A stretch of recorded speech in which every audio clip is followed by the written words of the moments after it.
Good morning, everyone. Welcome back to the Christian Music Pros Podcast. I'm your host, Brendan, and it's great to see all your lovely faces. Today, I don't have a special guest host. Andrew's busy with life, Adam's busy with life, but that's what happens. We just adapt to changes and keep going. And this is now episode like 107, 106, somewhere in that range. So thank you for tuning in. We got our Spotify wrap the other day, so I want to appreciate you. I want to say thank you, and I appreciate all your guys' support. The podcast has grown 92% since last year. And we also have gotten over 5,000 streams now on the podcast. So thank you for your support. And here's to more episodes to come in the near future. And if you ever want to join the podcast, even if you're just a fan, just send me an email and I'll see if I can do and see if I can get you on the podcast. So I just love hearing other people's stories and other people involved. And today I am with TJ Cople. I think I pronounced your last name right. Sorry if I did. No, you're good. But I'm going to let him introduce himself right now. Yeah, so my name's TJ. Cople is how you say it, but Cople, everybody says Cople or Cople or something like that. And I lead a group called Illumination Project. That's kind of my musical project, as well as lead a community called Flock of Christian creators that we work together on just kind of the whole goal and purpose of creating to bring glory to the Creator. So that's what I do, and that's kind of my goal. Man, it's finally nice to sit with you. I know we've had a few hiccups down the road, but Yeah. thanks for the holidays and everything. But I'm glad we got everything figured out and you could be here today. Yeah, I'm stoked. Let's just start off nice and easy. Can you tell us a little bit about your music background? How did you get started into music? Yeah. So I did music for a long time, but honestly, I never thought it would be something that I would do uh, in the capacity and in the context that I'm doing it right now. So I actually went to school to be a saxophone professor. I became a band nerd at the in the sixth grade. Became a really big band nerd.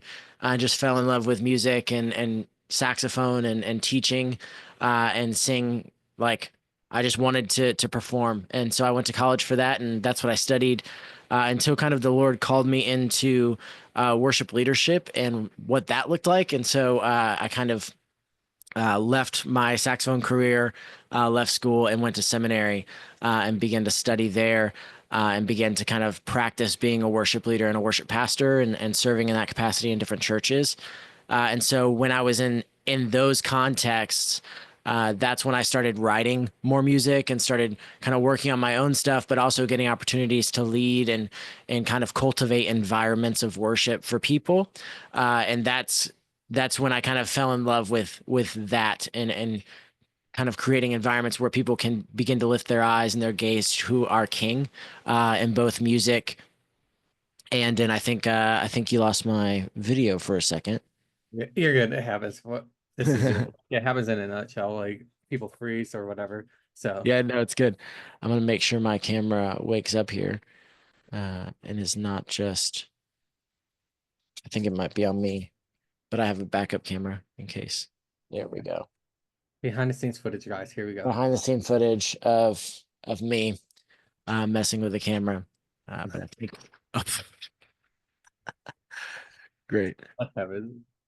nice. Behind the scenes footage of my desk and my ceiling. Let's see if we can get this to work. If not, I can hop on a different camera and we can rock with that.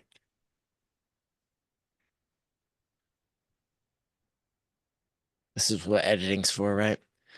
I'm Um, editing. Sometimes I don't do editing. So anyway, I just nice. like Well, because either way, mistakes are human. yeah, When we're just so inside baseball. I'm streaming from my phone, and that's what happens when your tripod flips your phone off or it disconnects or somebody calls you midstream or whatever.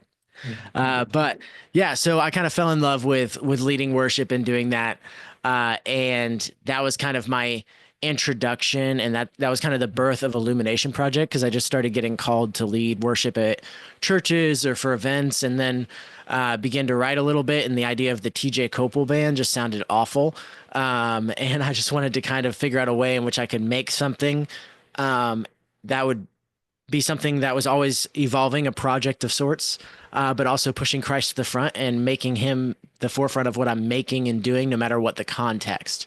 And so that's where like the Illumination Project kind of came from. So that's how I got into the music front, and from there it's just been creating and pivoting and working the craft. that's really cool. And personally for me, I came across your music. What we were talking about a bit of this week beforehand is I found you on like a Spotify or not Spotify, Instagram Reels. I was just going through Yeah. Reels and then like there was an ad because sometimes you get like an ad in there and it was your music and I fell in love with it. And then when I got my Spotify Wrapped, it's sorry, it's season of Spotify Wrapped. I'm sorry, that's what everyone talks about, like Apple Music, Spotify Wrapped. You're one of your songs actually made my top 10 this year, and I just discovered you like with Nice. like the last 3 months. Oh man, that means a ton. Do you But remember which one it was? yes, let me pull up my notes. Sorry, I have my notes up. It was No. Where Could I Go? Where could I go? Yes. Nice. Yeah. Yeah. So like so congratulations on making my rap top 10. I don't have like Thanks. confetti and like a balloon saying Yeah, that. yeah. No, that means a ton. That's a song that I can actually. You want me to share a little bit of the story I share live when I do that song? Yeah, go ahead. I was gonna lead Yeah, into that. I was gonna about to say, do you have any stories about that song? Speaking of the song, do you yeah, have any stories? So this works. yeah. So that song's actually one that I tell people that my son helped me finish. So my oldest son, he's 8 now. But kind of the way the story goes is I was working on that song and just kind of struggling to kind of finish it in a way that like kind of encompassed the whole idea of God's sovereignty and care for us at like an intimate level. And so it was kind of really, I think at the point it was just like even like a working melody. It wasn't even a full song yet. Um, but my wife was pregnant with my firstborn, my oldest, and like we had no idea what we were doing at all. Of course, because we've never had kids before. And my wife went into labor really, really early. She was about 6 weeks early. And at that point, we kind of were like stricken with fear and just Mhm. not sure what was going to happen. We didn't know how it was going to end. And in fact, the doctor told us eventually, like, we might not even be able to hold him. They would have to rush him off to the hospital and all these things. And I just remember having an immense amount of anxiety and just tension. But then I had a buddy text me and remind me that our God, the one who formed my son in my wife's womb, loved that little boy more than I ever could.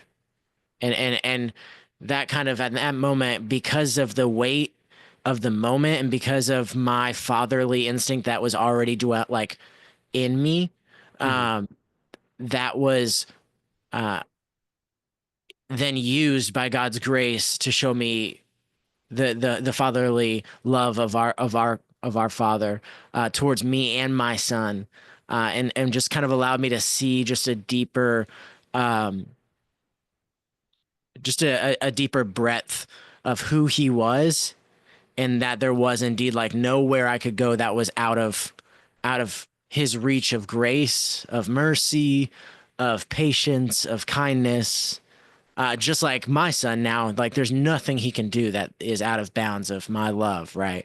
And so I think that's kind of like it just helped me understand that a little bit more, to allow me to have then tangible actions to that change my life for sure. Thank you for sharing that. I was gonna, Yeah. like I said, I was about to ask about that song, and then we're gonna flash forward. You put out a couple singles in more singles in 2023 than 2024. So do you have any plans for 2025? Looking at it, yeah, I know you have released two singles in 2024, but do you have any plans for 2025 as well? Yeah. We have a lot of plans for 2025. So a lot of my musical kind of direction is shifting, as well as some of the projects and the way we're kind of packaging things is shifting a little bit. Mainly because I'm really wanting to work with more Christian creators in 2025. So not only am I going to be working on my own projects in 2025, but I'm going to be partnering with a bunch of other Christian creators of various sorts to work on projects. And so in doing that, a lot of my music is going to be kind of focused more towards even like resourcing people to help them cultivate a life dedicated to Jesus, I would say. So we're looking at doing like right now I'm working on like a series of singles that pair with like devotion, like a devotional series that I've kind of crafted for the Christian creator. And I just that's how it's packaged, but I want to make that available to everybody, but also have like a musical kind of guide through it. So that's my plan. Those will be released in singles, but it'll come to like our community first. That's how's like on our end, like on our email list and stuff.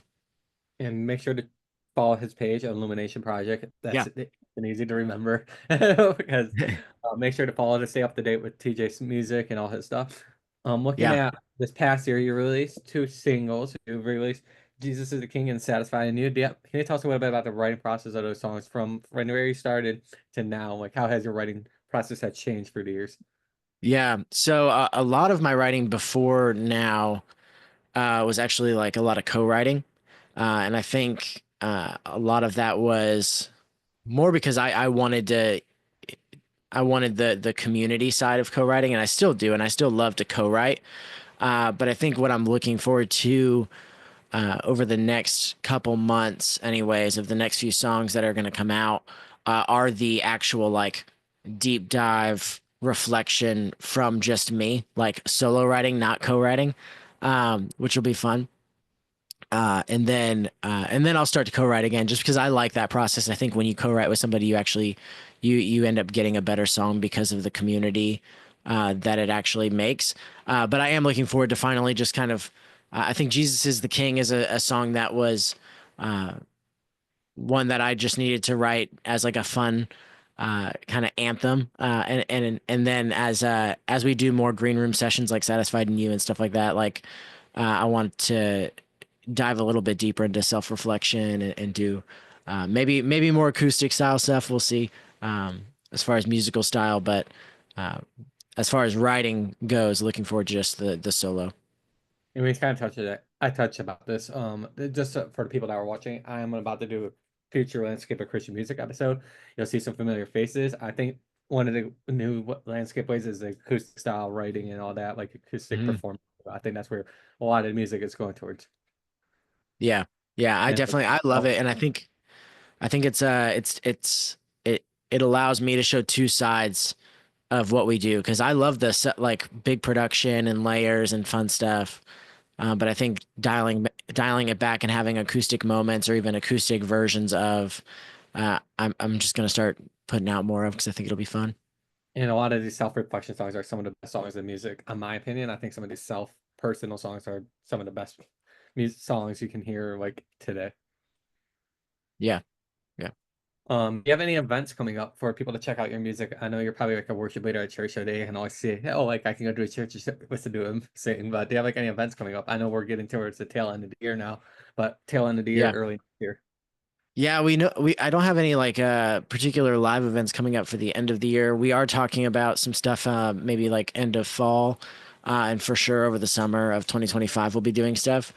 But a lot of my focus right now, like I mentioned, is going towards partnering with other creatives through our community that's called Flock, and that's online. And we do events every week actually. In that, I meet weekly with all of our creators, and so we hop on a Zoom and hang out, and then we'll do a couple live events for that probably in the new year as well.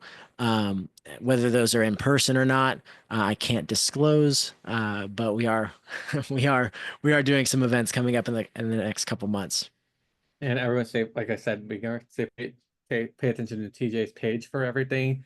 He'll post like he posts his music there, he posts his event dates there. We Yeah. just have a few extra minutes with you today. Do you have anything you would like to share? This is about time to share anything you want to share. Yeah.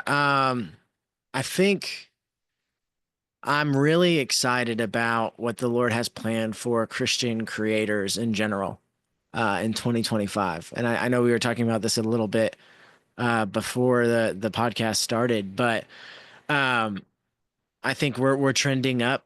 Not only like music, like we're seeing a lot more independent artists come out, and we're seeing a lot more of the bigger artists go independent.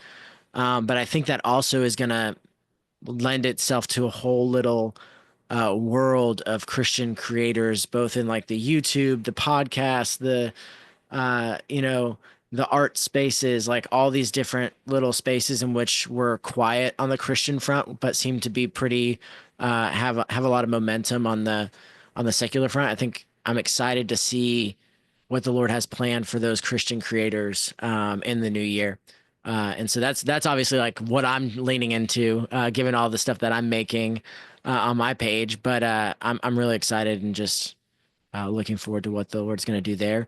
If somebody is a Christian creator and they want to partner with us, I'm doing a thing this month. Is this going to release in December? I want to make sure I. Or are Um, you shooting for January right I'm now? I'm still indifferent. I don't know yet, We'll see. honestly. I Either felt like way, club if this this, yeah, person. when this is out, we'll be having some sort of thing called the Creator Games. And the Creator Games are a way in which you can participate in the community that I've formed online called Flock.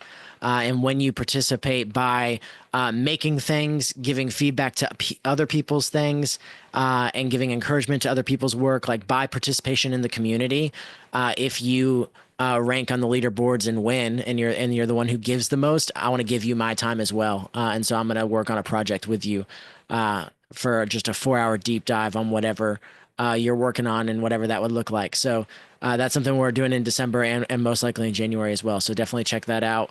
And I'm providing all the resources and courses and all that stuff for free as well. So that's all on Instagram. And I'll make sure to try to post a link to this, and now Yeah, I'll I can share. give a link. I can give a link right to it. Yeah, I'm just saying that might be the easiest way. So Yeah. if you're watching, check out the link below this video, and it will Hmm. also be on Spotify description if you're watching or sitting at Spotify, Apple, and all the streaming platforms. TJ, I want to thank you for taking some time to meet with me today, and I Yeah. recommend everyone who's watching to check out TJ's music, check out his contests and everything, and we'll see you next time on the podcast, everyone. Take care.